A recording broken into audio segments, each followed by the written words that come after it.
Bienvenue à tous, bienvenue à vous pour ce si c'est ou non l'heure légale. On n'en sait toujours rien, mais pour sûr, le deuxième sur les 3 prévus, deuxième numéro dans le cadre de cette année du centenaire de la disparition d'Éric Satie, 1925, 1er juillet 1925. 2025, second numéro du centenaire où si partant, j'ai choisi, nous allons en effet nous attarder quelque peu, sur la période dite mystique de notre compositeur, celle des années, de la dernière décade de l'avant-siècle dernier, les années 90 ou 90, du 19e siècle. Oui, nous allons nous y attarder quelque peu, mais surtout j'ai prévu de vous parler d'un des livres, d'un des nouveaux bouquins qui sont parus sur Satie dans le courant de cette année du centenaire, celui de mon compatriote Patrick Rogiers. Et avant d'en venir à ce bouquin, et au contenu à proprement parler de ce second numéro du centenaire, une anecdote, oui. J'espère que oui, j'espère que ça vous amusera, et ça nous ramènera, à propos de John Cage. Oui, une anecdote dans le parcours là, de notre ami John Cage, le principal comment dire? Propagandiste, allez, optons pour propagandiste de Satie dans le Nouveau Monde, voilà pour faire court, propagandiste de Satie en Amérique, à partir des années 30 du siècle dernier, John Cage. Et dans sa plus récente biographie, je remets plus exactement, car je voulais montrer, vous avez vu la couverture dans le premier numéro, mais toutes les références pour tous les bouquins, tout ce dont il sera question aujourd'hui, en partie description en dessous de la vidéo, bien entendu, comme d'habitude, il me les faut. Mais avant d'aller lire, donc ça se trouve dans l'excellente biographie parue dans la collection des grands compositeurs chez Fayard de Madame Anne de Formel, biographie de Cage. Ça va nous ramener très rapidement dans le droit fil, et bien pardi, dans le droit fil d'Éric, mais ça m'a ramené aussi à, oui, avant de lire ce fragment de la biographie de Cage, nous en parlions de même dans le premier numéro, souvenez-vous, au moment, lors de la création en mai 1917 du fameux ballet Parade. Musique Erik Satie, argument Jean Cocteau, les décors, costumes Picasso, et on en restera là, histoire de rappeler quelques référents aujourd'hui autour de l'œuvre orchestrale pour sûr la plus célèbre de Satie. Il y avait eu cette dame lors de la représentation. Je vous avais dit, j'ai toujours été sûr, on n'a jamais précisé à quel moment, mais votre serviteur, pour lui, est sûr et certain que c'est au moment où vous avez le cheval qui vient montrer son cul. Cette dame, c'est bien connu, si j'avais su que c'était si bête, j'aurais amené les enfants. Oui, amener les enfants. Et Cocteau, à qui on devait l'argument de Parade, je vous l'avais lu dans le numéro 1, je le mets en lien. À la fin de ce numéro, s'il manquait et si désireux de Cocteau, mais là, ça doit être dans un de ses recueils de souvenirs, on lui avait rapporté, là, c'était à Bayreuth, pendant Parsifal, une autre grande dame et qui, oui, pour sa part, elle avait fait c'est beau, oui, c'est beau, mais qu'est-ce que c'est long! Et le spectateur assis derrière d'enchaîner, vous avez raison, vous avez assurément raison, madame. C'est vous qui êtes trop courte. Et Jean Cocteau, de son côté, de conclure, il avait raison. Il défendait sa religion. Alors, peut-être, oui, vous avez raison, madame, c'est vous qui êtes trop courte, assurément, et peut-être plus fort encore avec l'anecdote autour de l'œuvre de John. Alors, c'est une œuvre, il s'agissait de Fontanamix. Oui, et Fontanamix, Rapporte-t-on ici, avait connu un grand succès à Darmstadt. Cathy Berberian. Découvrez-la si vous n'en aviez pas encore entendu parler.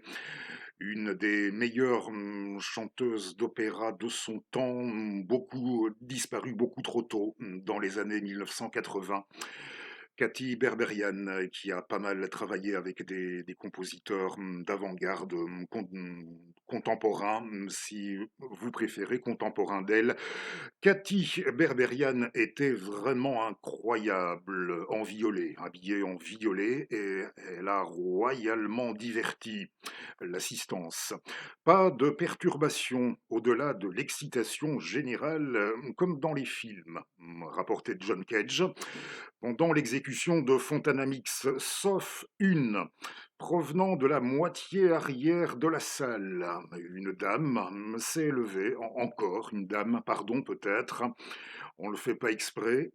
Une dame s'est levée en criant: Arrêtez, arrêtez la musique, je vais avoir une insuffisance cardiaque.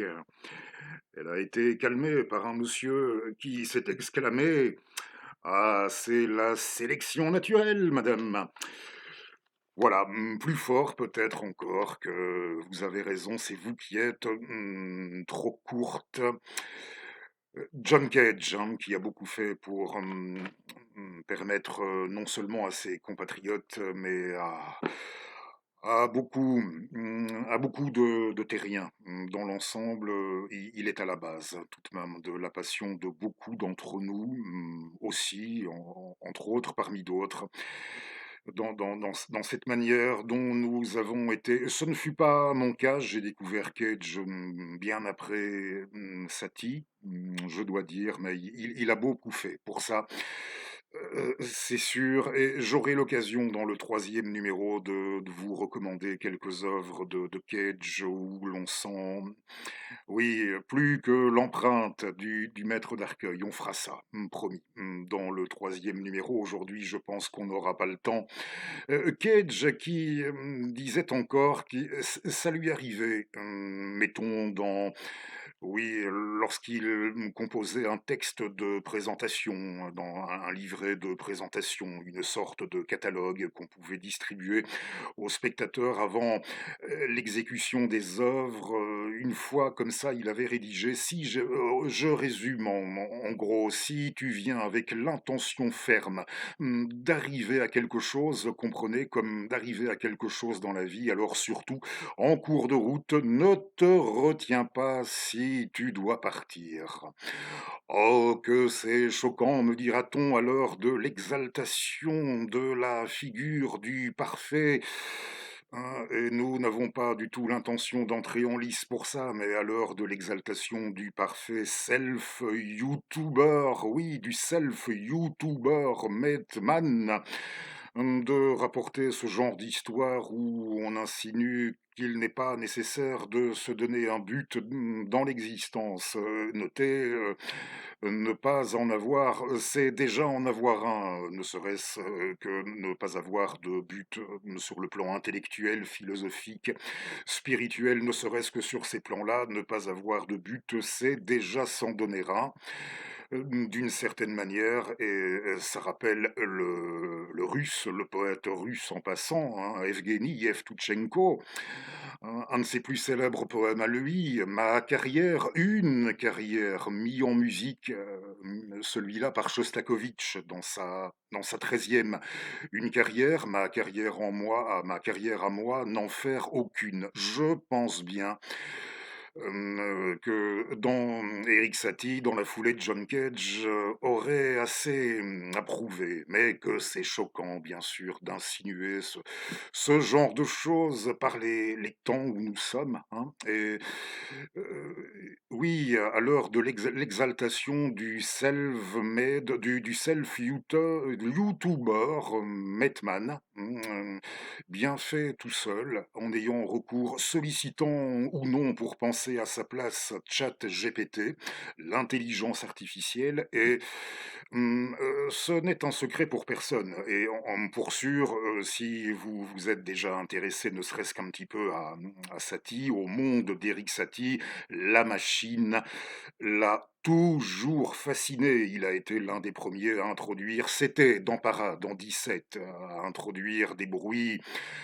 de machines, des sirènes, des boules de loterie. Vous savez, les machines qui tournent, avec les boules des jeux de loterie, les boules de loterie, les sirènes d'alarme. C'est assez flippant, hein, la première fois, surtout quand on n'a pas été prévenu.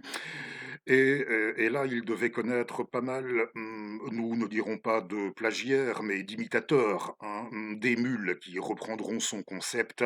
Et nous parlons là des ancêtres de nos computers, de nos PC portables. Nous parlons on les entend aussi, on les entendait pareillement dans Parade, on parle des machines à écrire. Et celui qui à notre camarade Eric, lui ferma les yeux sur son lit de mort, et nous en avons pas mal parlé dans des numéros précédents que je mets en lien aussi en fin de vidéo. Oui, c'est lui qui lui ferma les yeux, Francis Picabia. Sur les machines, il avait écrit, je vous le rapporte de même, Francis avait écrit: «Je me suis approprié la mécanique du monde moderne. Je me suis approprié la mécanique du monde moderne et je l'ai introduite dans mon atelier. La machine est devenue plus qu'un simple instrument de la vie humaine. Elle est réellement une part de la vie humaine.» Francis Picabia, oui, il a été un des premiers compositeurs de musique dite ou dite après, voire après son décès, quand on commencerait à le respecter, le prendre un peu plus au sérieux pour sûr que de son vivant, en dehors de son cénacle de proches, d'amis. Dans la musique savante, Satie avait été l'un des premiers à introduire des effets, des reproductions, ou ne serait-ce que des imitations de bruits de machines, hein. Oui, sur le plan conceptuel, il fut l'un des premiers compositeurs qu'on a dit, de même qu'on a dit conceptuels. Nous en parlions aussi dans notre premier numéro. Et ça va nous permettre tout doucement de faire la transition, d'arriver au livre de mon compatriote, de l'auteur belge Patrick Rogiers, le livre sorti il y a quelques mois, c'est aux éditeurs, oui, j'ai un petit trou, ça doit être chez Grasset. Oui, absolument, et j'ai réussi à faire sauter le ruban de couverture avec cette photo d'Éric Satie, une photo qui a maintes fois servi, souvent reprise pour les pochettes de ses disques, le packaging dans la discographie d'Éric Satie. Oui, Patrick Rogier Satie, sans le ruban, sans la photo. Notez, on peut, voilà, hein, on peut faire comme ça aussi. Je ne vais pas. Bon, première chose, je n'ai pas de critique à proprement parler à formuler à l'adresse du livre de mon compatriote, ou alors, hein, c'est que il y en a quelques-uns qui sont sortis sur Satie depuis une dizaine d'années. Je vous le disais, rien qu'en l'espace d'un trimestre, en 2025, deux ouvrages biographiques pour sûr, dont celui-ci et un autre en format de poche dans la collection des biographies chez Folio. Il en sera question dans le numéro 3. Il en est sorti pas mal, hein, que j'ai eu l'occasion déjà de vous présenter ou pas encore. autour d'Éric dans le courant des 10 dernières années, c'est sûr et celui de Patrick Rogiers déjà on sent et je ne peux que lui donner raison, il aura attendu, le plus longtemps possible avant de s'y mettre à son livre à lui et vraiment, ajouterais-je, oui, j'ai très envie d'ajouter vraiment son livre vraiment bien à lui, sur Satie et oui, je me dis qui je suis dans le fond pour commencer à, oui, à rédiger ce qu'on appelle, à proprement parler, un texte critique autour de cet ouvrage. Il y a des choses que j'ai préférées à d'autres, hein, y compris dans la façon de traiter son sujet. Mais bon, voilà, j'aimerais aller droit au but. Ce monsieur, mon compatriote Patrick, il fêtera très bientôt ses 50 ans d'activité dans la sphère livresque. On a le sentiment d'un auteur qui n'a franchement plus rien à prouver, à démontrer. On sent cette aisance absolument, oui, c'est désarmant page après page, mais avec, oui, je suis sûr que, oui, je n'en ai pas l'assurance. Il faudrait lui poser la question, mais quelque chose me dit qu'au sujet, de Satie, j'aurais procédé de la même manière, si j'avais eu mon ça peut venir un jour aussi, hein, si ça se trouve, enfin bon, on verra. Si j'avais projeté mon oui, si j'avais eu mon propre projet Satie, mon projet Satie à moi, je me serais arrangé aussi pour m'y prendre, pour, laisser passer tout de même oui, ne pas avoir peur de laisser passer les années avant, de m'y mettre. Et nous parlions des machines, hein, il y a quelques instants, et on pourrait faire référence je ne pense pas que Satie en ait jamais traité, mais on pourrait faire référence, c'était un contemporain. Le livre, Time Machine de Wells, c'est un bouquin qui a dû paraître à l'époque, de la 1 grande période de composition d'Éric Satie dans les années 1890. Vous voyez, hein, oui, dans les années 1890 et on aurait pu l'employer, dans le cadre de ce numéro au besoin, mais je pense que tout le monde saisira, Patrick Rogiers, il a le sentiment que Satie était à la fois, il traite beaucoup d'Éric dans son rapport au temps, à la durée. Et il le voit à l'arrivée comme un compositeur qui aura été à la fois de son temps, en avance sur son temps et hors du temps. Et il ajoute encore, au bout d'un petit moment, il a encore soin d'ajouter à la fois intemporel et atemporel. Et c'est que Picabia, et bien oui, qu'on citait il y a quelques instants, pardon, pour oui, à chaque fois que nous enregistrons, à croire que oui, ils ont des dispositifs pour se prévenir comme ça pour eux. Bon, allez, oui, nous parlions de ce ne sont pas les sirènes de Parade et elles ne sont pas aussi pour sûr flippantes que dans Parade, surtout à la première écoute. Oui, ça surprend toujours, très fort, ça fait sursauter à la première écoute, comme ça je au besoin je vous si jamais écouté, au besoin je vous aurais prévenu. Alors nous citions Picabia il y a quelques instants et on en voit défiler pas mal de proches, d'amis du dit cénacle autour d'Éric, page après page, et il faut bien se dire que il y a ce traitement où nous allons, c'est que nous allons, au fil des pages, nous allons croiser aussi bien les contemporains de Satie, ses proches, comprenez là, qui furent ses véritables proches et contemporains, ses contemporains dans son temps, et nous les retrouvons pêle-mêle, oui, ils s'entremêlent, les contemporains de son temps et les contemporains du temps, qui ont, tel John Cage, et dont nous avons déjà parlé, aussi à l'instar de Picabia, et bien d'autres, hein, Cage, et dont il est question, mais qui n'avait que, oui, vous allez comprendre. Je vais vous lire. Je vais carrément vous lire le début du chapitre 16. Voilà.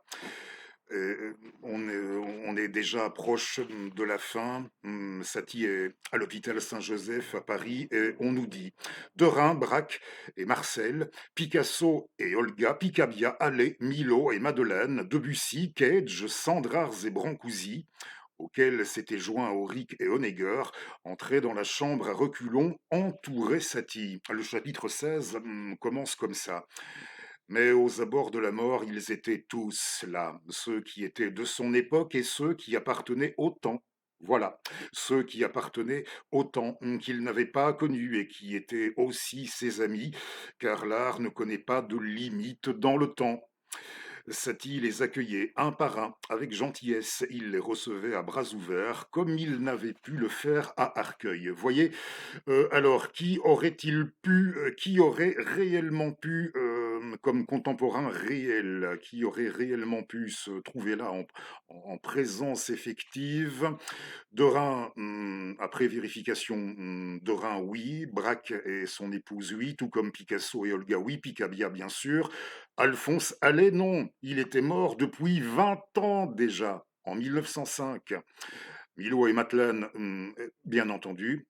Debussy, et Cage n'aurait eu que 13 ans, hein, on l'imagine très mal, on voit pas ce qu'il serait venu, foutre à Paris à l'âge de 13 ans, à un âge où il n'avait pour sûr, jamais encore entendu parler d'Éric Satie. Ça mettrait encore un petit temps.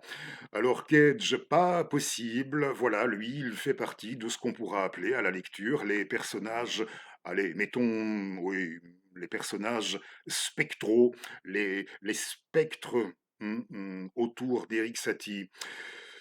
Et Brancusi, lui, il aurait pu s'y trouver. De même qu'Auric et Honegger, ses contemporains du groupe des Six, bien sûr. Je pense que vous avez compris le principe. Alors, j'ai dit que je n'avais pas de critique à proprement parler ici à formuler, et ce n'en est pas une. Je ne crois pas, mais il est vrai, il y a ça. On pourrait épingler la chose.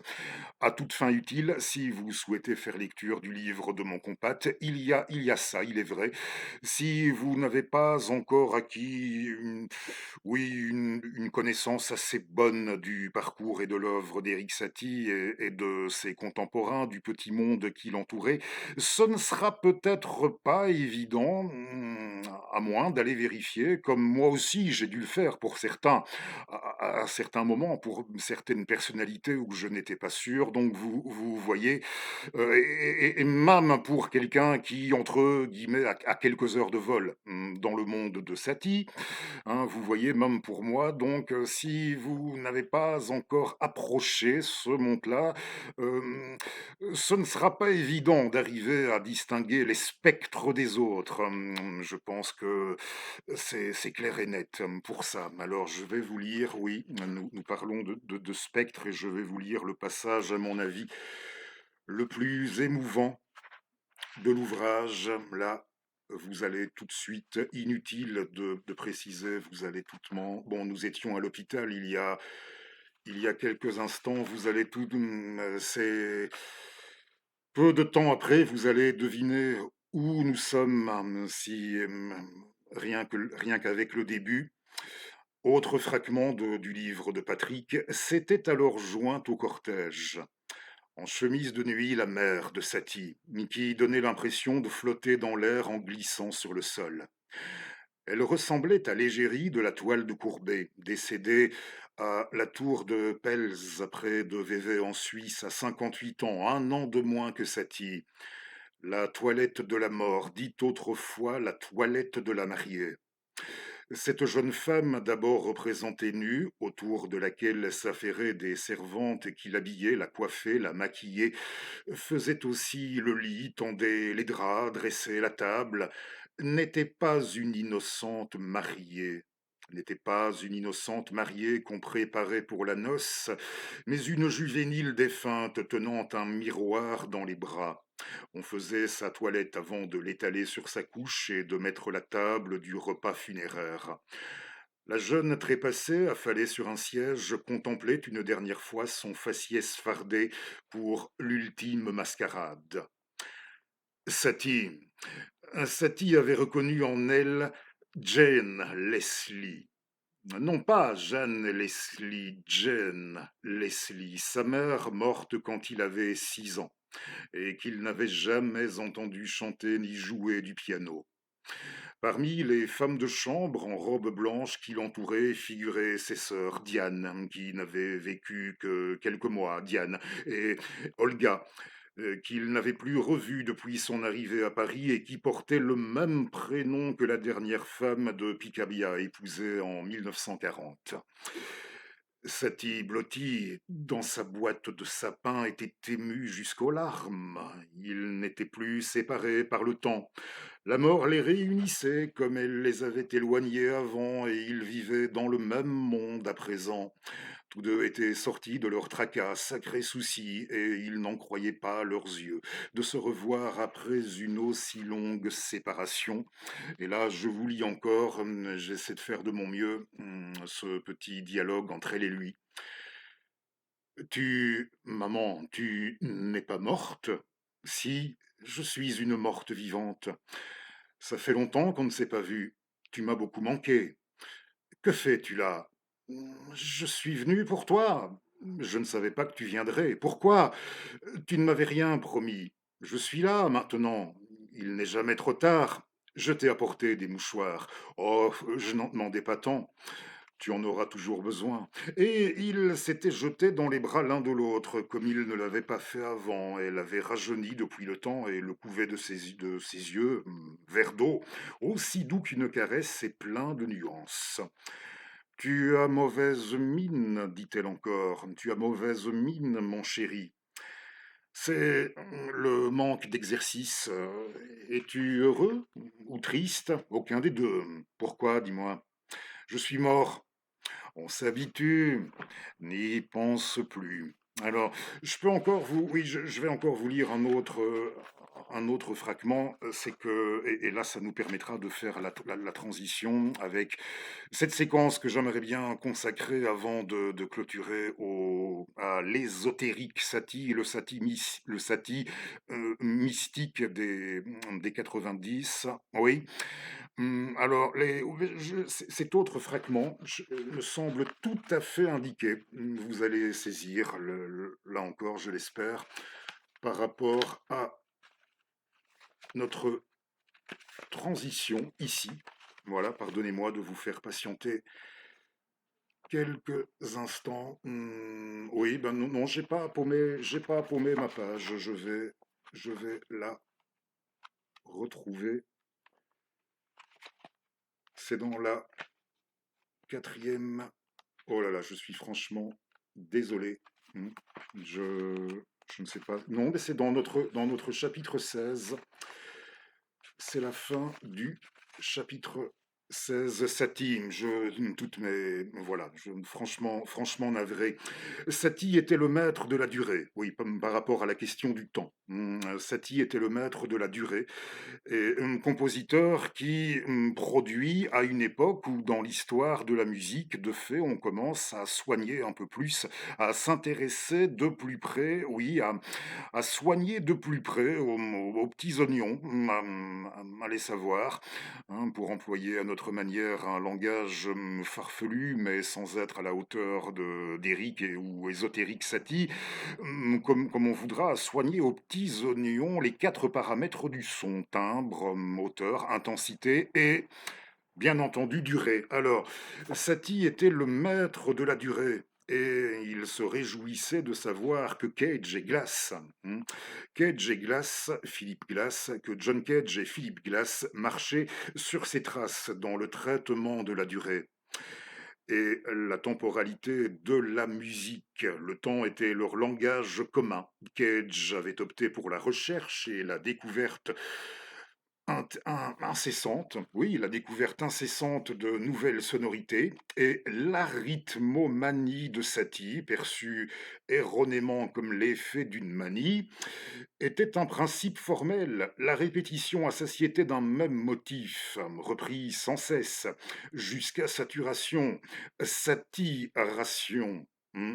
Pas mal ça, sous la plume de Patrick. Oui, jusqu'à saturation, saturation avec des modulations, avec des ralentis alanguis proches de l'endormissement, de subites accélérations aussi soudaines que des sursauts, s'avérait un principe de création parfaitement actuel, des plus contemporains. Satie était de son temps, en avance sur son temps et hors du temps, voilà. Sa musique était intemporelle et atemporelle. Elle remettait en question non seulement le temps musical, mais la question même du temps.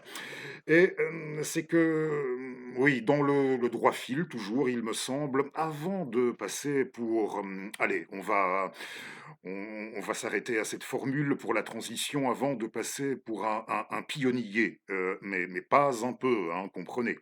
En matière de pionnier, il faut se dire qu'à un moment de sa carrière, oui, dans ces années 1890, avec ses œuvres composées, entre autres, pour des commandes de représentation scénique des œuvres, des créations du Sar Péladan, de Joséphin Péladan, Satie a été perçu comme un compositeur, si pas carrément rétrograde, un peu de type qui, au contraire, se retranchait vers un mode de composition qui, en ce temps-là, passait pour tout à fait révolu, car médiéval, oui, pour avoir repris des techniques de composition du Moyen Âge. Et je me suis rendu compte, oui, pour que ce soit un peu plus clair, je me suis rendu compte que dans mon dossier H, oui, les cousins des cahiers de Lerne à l'âge d'homme, dans le dossier H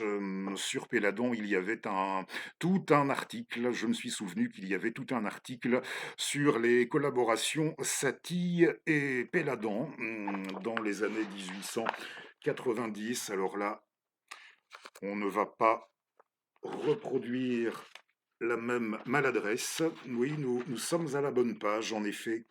Et le monsieur qui a écrit cet article, à un moment donné, nous parle aussi de la contemporanéité. Pas évident à sortir à dire, la contemporanéité de Satie avec ses peintres dits pré-raphaélites.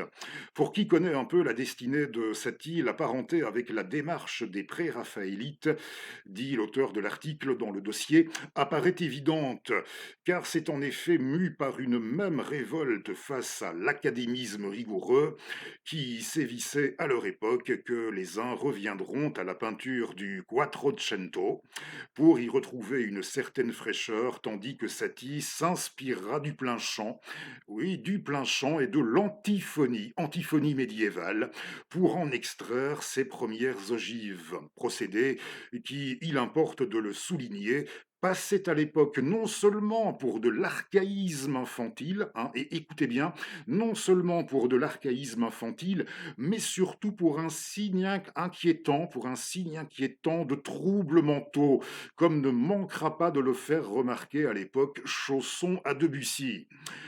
Le corpus musical étant heureusement ou malheureusement codifié en termes beaucoup plus techniques que celui des autres arts et donc de ce fait plus facilement interprétable selon des critères de complexité incluant la notion de progrès, le retour à un stade antérieur de l'évolution y prend d'emblée une signification bien plus grave que dans les autres arts, surtout dans la mesure où ce retour A n'est pas compensé par une stylisation, ou alors une stylisation qui n'est pas encore très bien perçue, très bien comprise. C'est moi qui ajoute, allez savoir, je me permets, hein, à partir du moment où ce n'est pas compensé par une stylisation ou une réinterprétation témoignant d'une nouvelle sorte de maîtrise technique, ce qui correspondrait à peu près, pour me situer bien clairement l'impact de la démarche satiste à la situation, écoutez bien encore,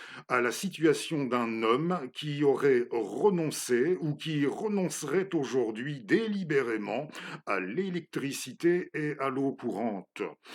Ceci explique qu'à l'inverse des préraphaélites, Satie n'ait été en son temps suivi par pratiquement aucun de ses coreligionnaires. On parle de sa première période, hein, sa première grande période, période dite mystique. Certains de ses albums, de ses recueils de pièces pour piano sont intitulés comme ça, regroupant les pièces de cette époque.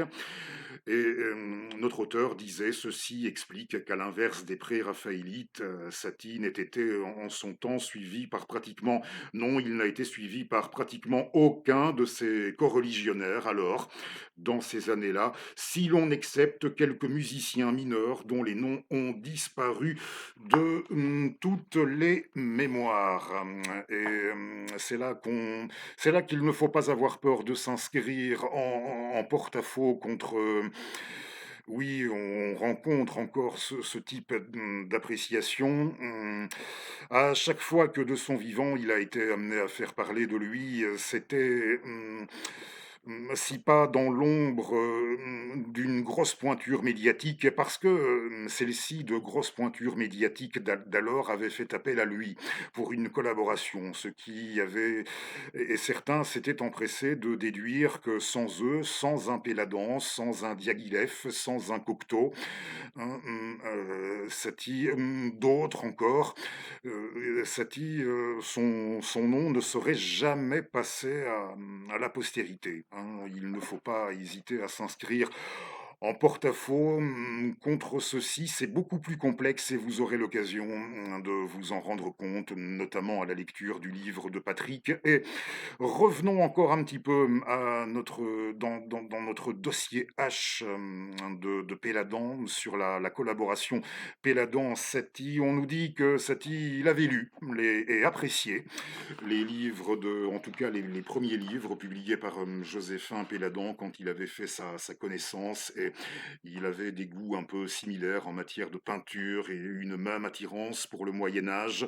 Il aimait notamment les tableaux de Puvis de Chavannes, voilà, il appréciait notamment les tableaux de ce contemporain. Et il nous dit, monsieur Vincent Lajoigny, qui écrivait cet article Satie et Péladan dans notre dossier, nous disait que ce n'était pas toutefois sur la base de la musique et que semblait s'être effectuée la rencontre entre les deux, mais plutôt en réactivant chez Satie une sorte de propension innée au mysticisme, propension qui, contrairement à une légende tenace, fut d'une part fondamentalement sincère, d'autre part remonte à des origines très anciennes, puisque la première œuvre de Satie, intitulée Ogive, fait déjà état musicalement et thématiquement de ce que l'on devait nommer plus tard son idéalisme baroque.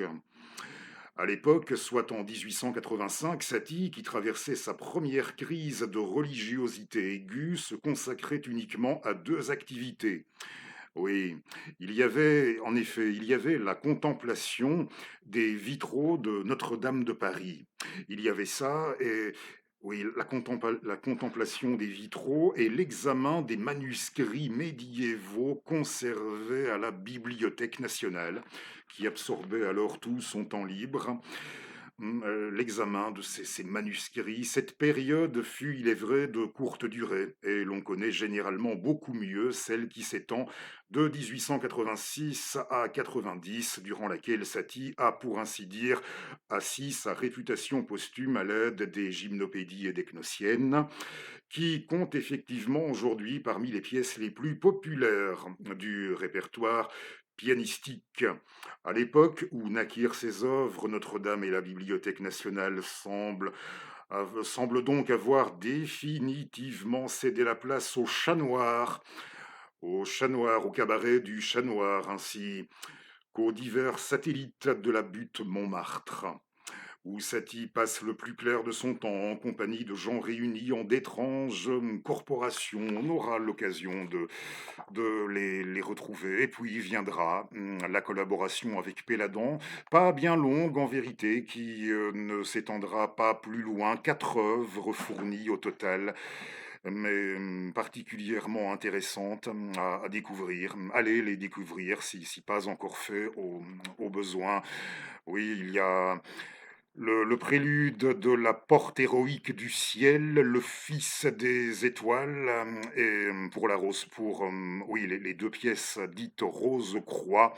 La première pensée et la grande marche, qui est un peu plus longue avec ce caractère assez, si vous avez déjà écouté de la musique pour le piano, des pièces pour le piano de Satie, c'est un terme qui oui, ce n'est pas un secret pour vous non plus, le caractère, le cas échéant assez hypnotisant qu'elle peut avoir cette musique. Mais ce n'est pas non plus au centre de ce numéro. La collaboration Satie-Péladan ne s'étendra pas, plus loin que l'étendue des années 1891 et 1892 et le monsieur, l'auteur de cet article, monsieur Lajoigny, nous parlait de la religiosité de Satie, de ses crises mystiques dans sa jeunesse. Et Patrick, dans son roman, son livre qui est agencé sous forme de roman, sous forme romanesque, euh, il atteste qu'en bout de parcours, Satie n'avait absolument rien renié de sa foi, de sa petite foi venue de son enfance catholique. Il était demeuré, pour ça, il était demeuré on ne peut plus pieux, d'une piosité, oui, un caractère, oui, tout infantile. Vous avez compris, tout infantile. Et on s'achemine tout doucement, déjà, vers la clôture de ce numéro. Ce serait bien de vous donner encore quelques aperçus de la rédaction de Sous la plume. Oui, quelques aperçus. Parmi les meilleurs, parmi ce qu'on appelait autrefois, je ne sais pas si ça se fait encore, les sélections de bonnes pages dans les magazines littéraires, hein. Oui, nos sélections de bonnes pages à nous. Alors, nous avons rencontré, nous avons parlé de ces infiltrations spectrales, hein, vous savez, de ces véritables contemporains et de ces faux, entre guillemets, contemporains qui jalonnent les pages de ce bouquin. On aurait pu faire toute une séquence avec les éléments, avec ce que je ne savais pas, ce que j'ai appris à la lecture du livre de Patrick. On aurait pu, ça me vient maintenant, on aurait pu faire ça. Et s'il ne me fallait en retenir qu'un seul, eh bien, ce que je vais vous lire maintenant. Page 166. Satie avait mené son existence hors des sentiers battus et n'avait jamais quitté la France. Non, oui, on apprend que, en définitive, il n'avait, je m'en doutais déjà un peu de ça, hein, mais oui, pour sûr. Ici, il n'avait jamais quitté la France, comme Bach, qui n'était jamais sorti d'Allemagne, sauf une fois. Oui, Bach, qui n'était sorti d'Allemagne qu'une fois dans sa vie à l'âge de 20 ans, eh bien, l'unique voyage, la seule fois pour Éric, l'unique voyage de Satie à l'étranger, elle avait été, tenez-vous bien, chez nous, en Belgique. Oui, l'unique voyage de Satie à l'étranger avait été en Belgique au mois de mars 1924 pour une conférence et il ne savait même pas nager alors qu'il était né au bord de la mer. Il avait eu le loisir de se préparer au grand départ, mais s'était dérobé à l'idée de voir défiler sa vie au dernier moment et se dressant sur son séant, oui, ses dernières paroles, à ce qu'on nous rapporte encore ici, en se dressant sur son séant, pour dernière parole, il s'était écrié: Vive la jeunesse! Vous avez vu la couverture déjà du livre de Patrick. Alors pour les autres références, je peux vous remontrer le John Cage d'Anne de Formel chez Fayard, de chez Fayard.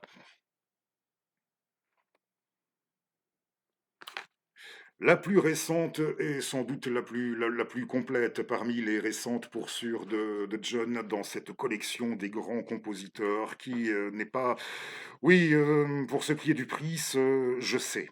Ce n'est pas je me l'étais, j'avais cassé ma tirelire pour mon 51e ou 52e anniversaire, quelque chose, comme ça, je sais. Ce n'est pas la collection d'ouvrages sur les grands compositeurs la plus démocratique, mais je voulais ma biographie la plus complète, si pas la plus totale de John, et le dossier H des Péladans.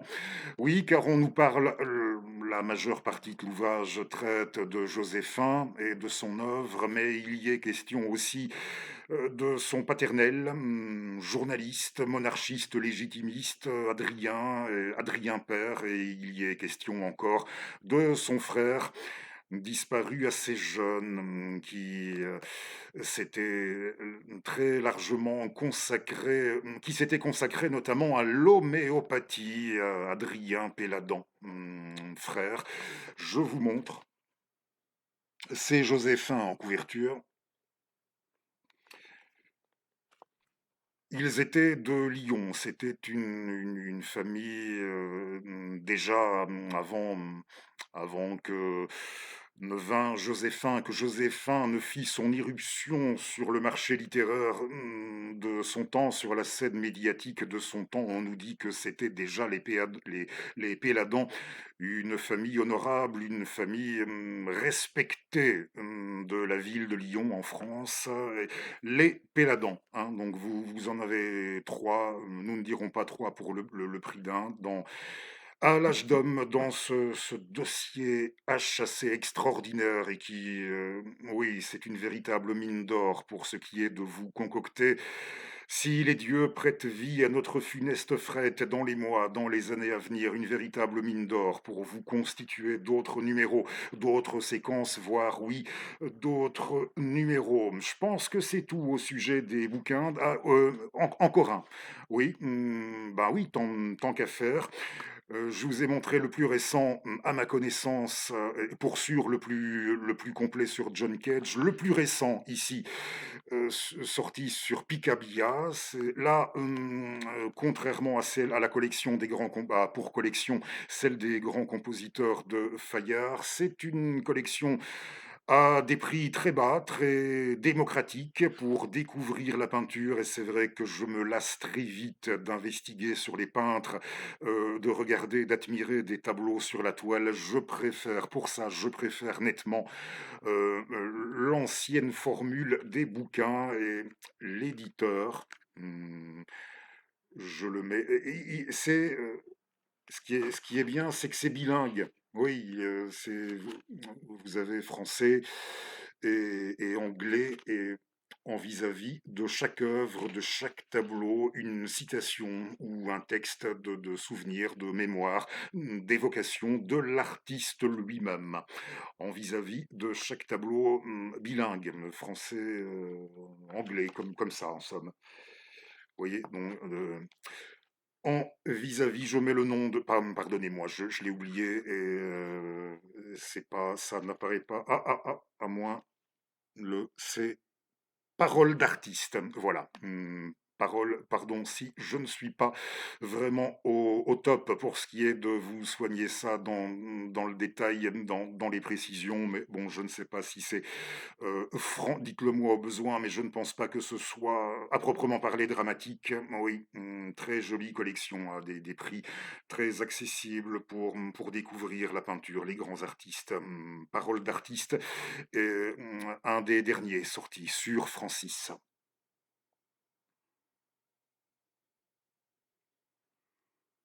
Le Parole d'artiste, c'est le dernier bouquin que vous verrez apparaître à l'écran aujourd'hui. Le Parole d'artiste de Francis Picabia. L'homme qui, lui, aurait fermé les yeux le 1er juillet 1925 à l'hôpital Saint-Joseph de Paris. Éric Satie qui nous faussait compagnie, des suites, d'une cirrhose du foie et 1er juillet 1925, les funérailles, dit-on, n'auraient eu lieu que, nous étions c'était un mercredi. Oui, c'était un Satie est parti un mercredi. Ce qui lui ressemble assez comme ça, en plein milieu de semaine, comme à mi-parcours. Il nous faussait compagnie un mercredi, et le 1er juillet 1925, mais les funérailles n'aurait eu lieu qu'une petite semaine plus tard pour diverses raisons. Vous irez lire de toute manière, hein, je ne vais pas tout dire, je ne vais pas tout spoiler. Et pour clôturer, hein, je pense que, à mon avis, ça vous a plu tout à l'heure, le fragment sur sa maman. Hmm. Oui, sa maman, il avait des origines, Jane, hein, Jane Leslie, et il avait voulu reprendre à partir d'un moment un des prénoms de sa maman dans ses prénoms à lui, donc Alfred Eric Leslie Satie. Sa maman, c'était Jane, Leslie, et on avait déjà parlé du côté maternel. On n'a pas encore, en revanche, abordé son frère. Oui, son frère Conrad. Il était bien, son frère, me rapporte-t-on toujours.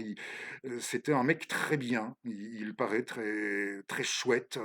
Même s'ils ne se voyaient pas tous les jours, mettons, ils sont toujours restés, oui, assez relativement en contact, en bons termes pour sûr. Alors, si ça vous dit de rester encore quelques instants avec nous, le troisième numéro, le 3 sur 3, et je ne pense pas que nous saurons que ce sera davantage là l'heure légale. Mais là aussi, dans le fond, on s'en bat royalement les flancs, hein, une fois encore. Pour ça, hein, et ce qui est sûr, c'est qu'avec ce centenaire, nos rapports, hein, allez écouter ce que nous disions la fois dernière, nos rapports à l'œuvre de Satie vont avoir quelque chose de nouveau, je le sens bien, encore plus passionnant, maintenant que nous avons franchi le cap de ce centenaire et de ce que je vous présentais me concernant. Allez écouter, hein, si curieux, de ce que je vous rapportais comme ayant été mon espèce de parcours de vie parallèle, hein, sans me comparer du tout, hein, aucunement avec Eric Satie, mais oui, mon espèce de parcours parallèle avec celui à 100 ans de distance du compositeur. Je vous remercie d'ores et déjà de m'avoir suivi. Le numéro 3 sur 3, ce sera en décembre, peu de temps avant la Saint-Sylvestre. Il me faut le passage du livre de Patrick Rogiers, très très bien, hein, son bouquin. Mais impossible pour moi, je vous le dis, hein, c'est le livre, si pas le livre d'une vie, le livre sur Satie, mettons, écrit par lui. Je lui souhaite encore de rester parmi nous un bon moment et de nous concocter pour livre bien d'autres encore, mais je crois que vous avez compris, c'est le livre qui vient après déjà une production assez conséquente, hein. Allez vous renseigner, on trouve d'autres livres sur d'autres personnalités comme Simenon. J'ai très envie de me procurer là, maintenant que je sais qu'il existe, dans les temps à venir, j'ai très envie de me procurer, d'avoir de lui aussi son coffret, le coffret de ces 2 livres sur ce fantastique peintre belge du 19e siècle qui aurait pu, je crois, je vais aller vérifier, qui aurait pu connaître Satie, mais alors là, Satie, jeune, voire très jeune, j'irai vérifier. Eh bien, Patrick Rogiers, on lui doit aussi un coffret de 2 ouvrages qui a l'air formidable. Je vais me le procurer et le moment venu, je vous le présenterai, bien sûr, je vous le montrerai. Un coffret sur monsieur Antoine Wirtz. Oui, le peintre fantastique dans tous les sens du terme, toutes les acceptations du terme, le peintre belge fantastique Antoine Wirtz. Et j'ai besoin de rendez-vous pour le 3 sur 3 peu avant le 31 décembre. Ce sera peut-être, pas sûr encore, mais ce sera peut-être le dernier numéro de notre année.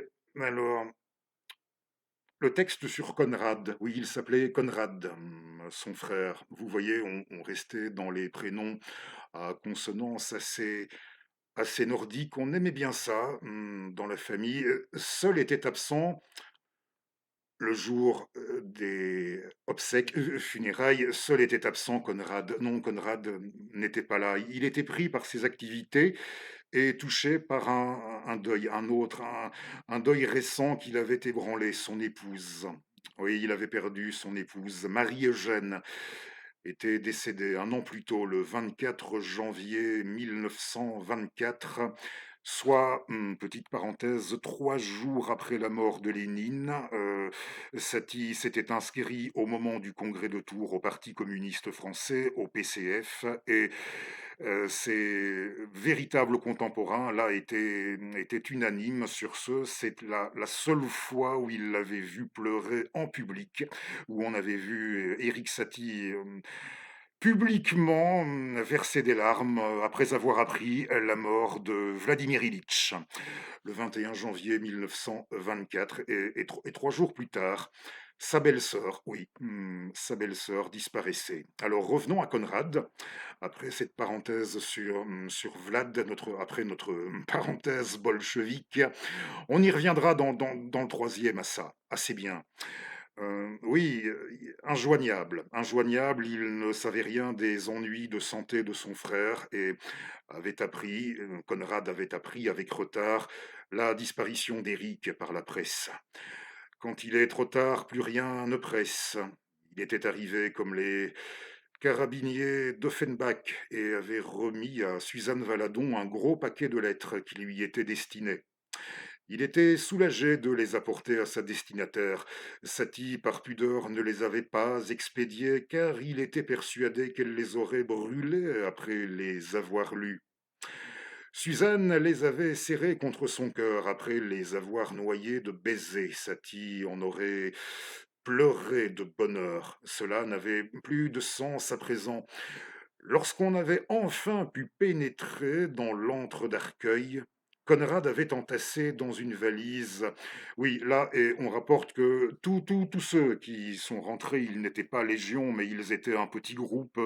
Il y avait un Américain parmi eux, pas John, non, bien sûr, pas lui, pas encore, mais Virgil Thompson était parmi eux. Il a fait partie du petit groupe qui s'est introduit pour la première fois chez Eric Satie après sa mort, dans cet antre où il ne laissait jamais, jamais entrer personne. Et là, oui, c'est toute la bande qui s'est mise à chialer en voyant quelles étaient les conditions matérielles de vie de leurs camarades. Tous.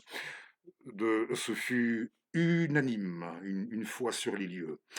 Alors, Conrad avait entassé dans une valise les cahiers de musique, et Conrad les avait entassés dans une valise, les cahiers de son aîné, et il les avait confiés à Milo. Oui, c'est Milo, dans l'hypothèse où vous l'ignoriez, qui fera l'essentiel du taf pour ça. Milo, pour qu'il classe, pour qu'il les publie.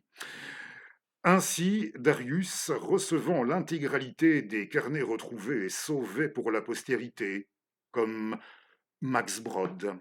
Max Brod l'avait fait pour Kafka. Ainsi, Darius Milhaud conservait-il l'amitié de Satie qu'il aimait si sincèrement.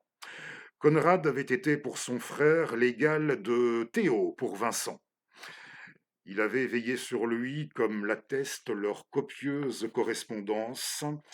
Et voilà, hein, on voulait en savoir plus, et bien ici c'est fait. Pour sûr, ils ne se voyaient pas très souvent, pas tous les jours, mais ils avaient une copieuse correspondance.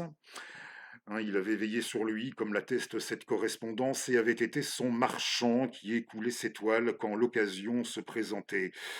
Comme Théo, décédé de chagrin 6 mois après, après Vincent, après la mort de Vincent, le frère de Van Gogh, eh bien, Conrad, lui, après le décès d'Éric, Conrad s'était retiré du monde. On nous dit qu'il s'était retiré du monde et avait vécu reclus, comme son aîné. Voilà, j'espère que notre humble numéro d'hommage vous aura plu. Je vous retrouve dans un peu moins d'une petite semaine. Pas interdit de s'abonner, de mettre un pouce favorable si ça vous a plu. et rendez-vous dans un peu moins d'une petite semaine et pour le troisième et dernier numéro du centenaire, comme on a dit, dans la oui, fin 2025, pour sûr, en décembre. Et un dernier salut, si vous le voulez bien encore, un dernier salut à Conrad de Satie. Oui, Conrad, après le décès d'Éric, s'était retiré. On a dit qu'il s'était retiré du monde et comme son aîné, il avait vécu reclus à l'écart de la société des hommes jusqu'à sa mort à l'âge de 70 ans, alors beaucoup plus retiré encore qu'Éric Satie, car nous avions dit que oui, hein, d'une certaine manière, ermite et très retiré, Éric, mais lui voyait tout de même pas mal de monde dans les milieux artistiques de son temps. Son frère Conrad dut être alors encore pour sûr plus solitaire. Alors salut à tous les solitaires aujourd'hui. Comme tout à l'heure il saluait la jeunesse, nous saluerons les solitaires. On nous dit en effet qu'il vécut ainsi jusqu'à sa mort, Conrad à l'âge de 70 ans, avec un chat noir, avec un chat noir pour seule compagnie. Merci à vous.